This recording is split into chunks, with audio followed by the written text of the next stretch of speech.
Strange letters have been coming in the mail to towns and cities in Garfield County. Letters that contain threatening demands. It's something the sheriff's office and the FBI are now looking into.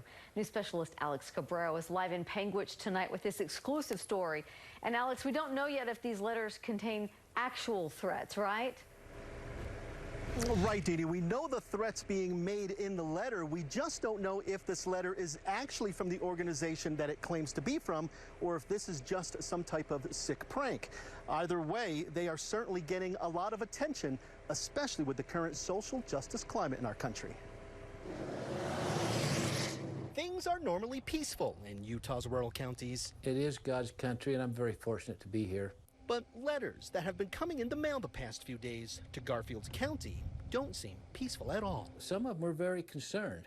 You know, I mean, it was threatening. It is threatening. Garfield County Sheriff Danny Perkins says city leaders in all 9 of the county's towns received letters this week, and they're all claiming to be from the same social justice group, basically making demands of those towns. These letters, I'm really not sure what their agenda is, why they would go to this length to intimidate our city councilmen and our mayors, but they did.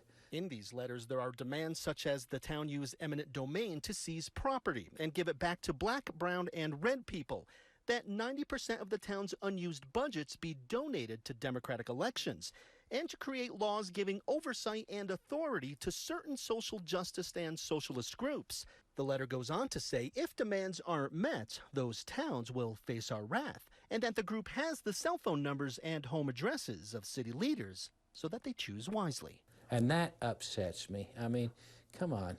These people have hurt nobody. Sheriff Perkins doesn't think the letters are from a real organization and that it's just someone trying to stir things up. But in one case, a town was getting ready to write a check to the group to keep the peace. Well, she thought that these masses of people were going to come and destroy their town, is what she thought was going to happen. Because the letter says, you know, if you don't do what they say, you're going to meet the wrath. Here we go. Now, Sheriff Perkins says the postal inspector and the FBI are now both involved in this case. I spoke with the FBI today, and they confirmed they are looking into this case and that they are aware of it. Again, Sheriff Perkins doesn't think these threats are real, but he says intimidating and threatening public officials, that's against the law. Even though the letters and the envelopes that they all state which specific social justice groups they are coming from, we here at KSL have decided to not name those groups at these times simply because we haven't been able to make contact with them and speak with them about this, and naming them in the story would be unfair if this is indeed a prank.